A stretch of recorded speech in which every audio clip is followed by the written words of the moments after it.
Ketika mendengar suku anak dalam atau SAD, mungkin bayangan yang muncul adalah sekelompok orang rimba yang tinggal di dalam hutan terasing dari peradaban.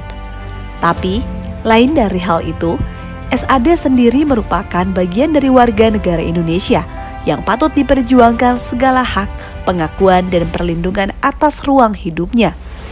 SAD adalah masyarakat yang bergantung dengan alam sebagai sumber penghidupan. Penghormatannya terhadap alam menimbulkan harmonisasi antara upaya pemenuhan kebutuhan sehari-hari dengan keberlanjutan lingkungan. Negara menyadari bahwa salah satu indikator dari pertumbuhan ekonomi adalah besarnya nilai investasi yang berkaitan dengan sumber-sumber kekayaan alam yang dimanfaatkan oleh pemilik modal demi kemakmuran dan kesejahteraan rakyat. Sumber-sumber kekayaan alam di Indonesia yang dikelola pemilik modal pun sering berpotensi menimbulkan konflik antara masyarakat setempat yang lebih dulu mendiami daerah tersebut. Seperti konflik tanah yang dialami oleh SAD 113, muncul karena adanya persetujuan pelepasan kawasan hutan seluas 27.150 hektar. Konflik pun mulai mengalir pasca diterbitkannya HGU untuk PT BSU sejak tahun 1987 silam.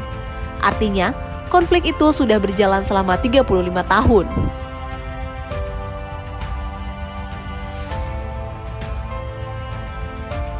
Perjuangan ini sangat memakan waktu, pikiran, tenaga, dan jatuh bangun kami mengejar penyelesaian ini.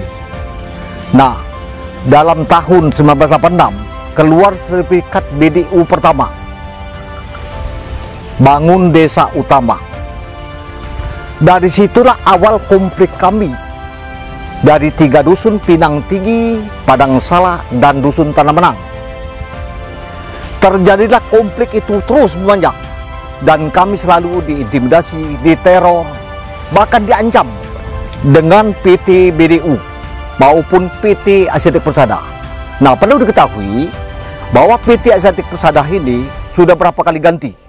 Pertama BDU, Cargill, CDC, IMS, BSU sekarang ini. Jadi sudah bertukar-tukar mereka tadi itu, maka konflik ini pun belum selesai. Sejak saat itulah SAD 113 menjadi salah satu kelompok masyarakat yang bergerak untuk memperjuangkan hak garapan, kebun, hak waris dan hak ulayat yang telah ada sejak nenek moyang mereka. Ado dari Datuk Manyal, ya ado di Muaro Jambi, ado juga anak cucu Datuk Manyal di Batanghari.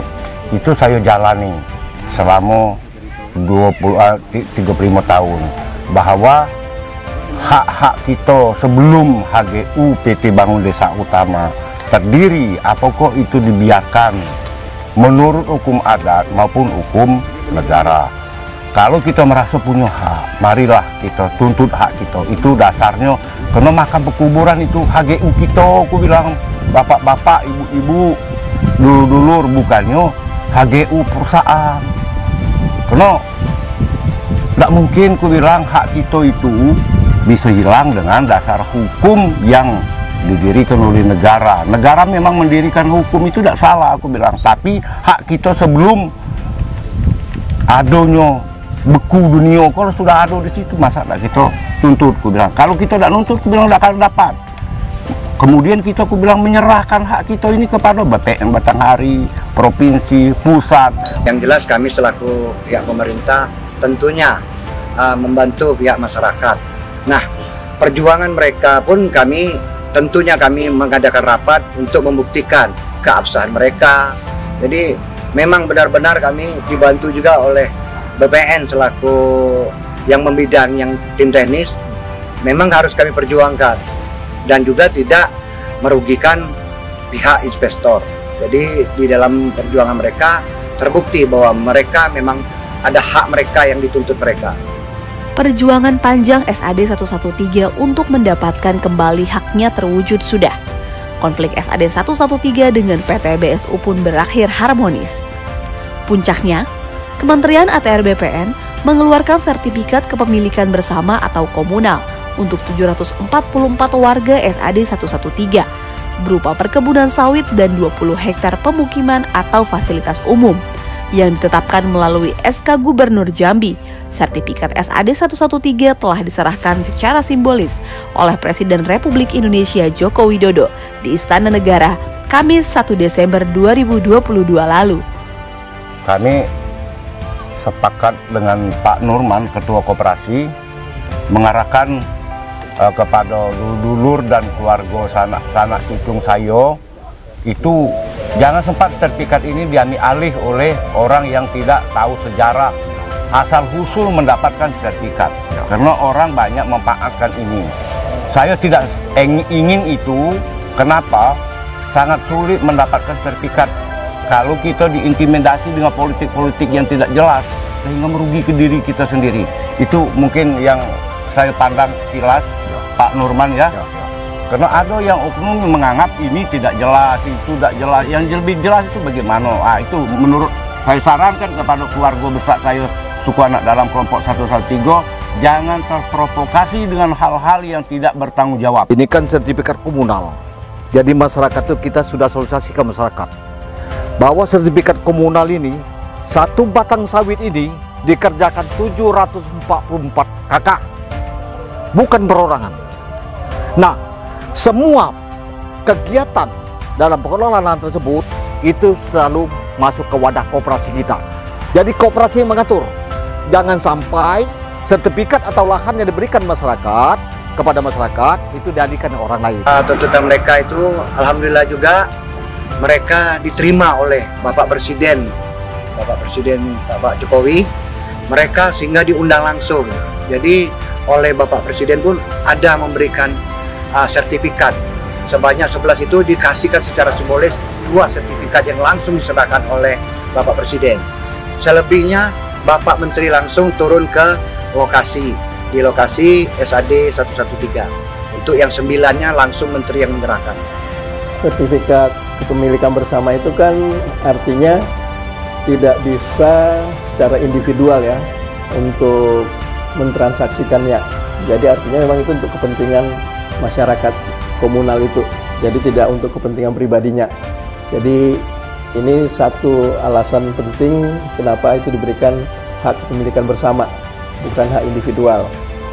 Memang kalau kita berikan hak kepemilikan bersama ataupun komunal, itu berarti peruntukannya memang untuk masyarakat setempat, masyarakat komunal itu tidak akan bisa ditransaksikan oleh individu-individu, sehingga nanti apa tujuan kita memberikan hak itu untuk kesejahteraan masyarakat, bukan menjadi kesejahteraan individu, tapi menjadi kesejahteraan kelompok masyarakat. Peran BPN itu sangat besar sekali, terutama kaitannya dengan objek yang berlokasi di Kabupaten Batanghari yang mereka klaim cukup banyak dan itu perlu penyelesaian khusus.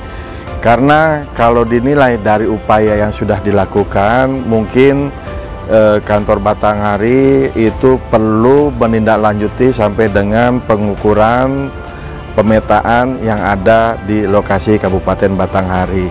Dari sinilah nanti kita sampaikan kepada pihak Kanwil maupun kementerian bahwasannya terkait dengan rencana area lokasi itu sudah ada di Kabupaten Batanghari. Dalam rangka penyelesaian konflik, kami selalu bersama-sama mengadakan rapat baik di Kabupaten Batanghari maupun di kantor wilayah Provinsi Jambi maupun di kantor Gubernur Provinsi Jambi.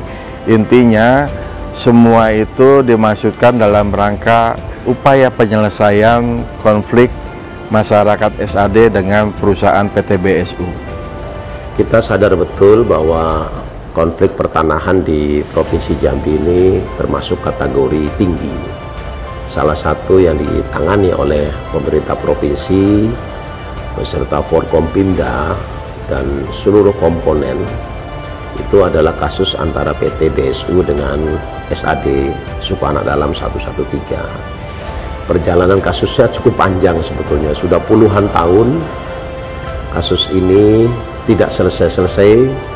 Alhamdulillah dengan kerjasama yang cukup baik antara pemerintah daerah, pemerintah kabupaten, kemudian pemerintah provinsi dan juga pemerintah pusat, didukung oleh Forkompimda Provinsi Jambi. Alhamdulillah kasus ini berhasil diselesaikan dengan baik, di mana para pihak juga bisa menerima penyelesaian dengan cara musyawarah mufakat.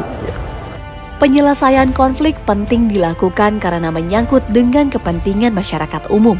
Sebab itu, penting menggunakan pendekatan-pendekatan dan upaya yang strategis dan sistematis agar penyelesaian konflik dapat berjalan dengan baik, seperti yang telah dilakukan Kementerian ATR BPN bersama dengan seluruh pihak seperti pemerintah pusat, pemerintah daerah, Forkopimda, aparat penegak hukum, dan badan peradilan dalam menyelesaikan konflik SAD 113. Penyelesaian konflik SAD 113 ini diharapkan dapat menjadi role model dalam menyelesaikan masalah serupa yang terjadi di Indonesia yang akan dibahas lebih lanjut dalam pertemuan gugus tugas reforma agraria atau GTRA Summit 2023. Mari berkolaborasi.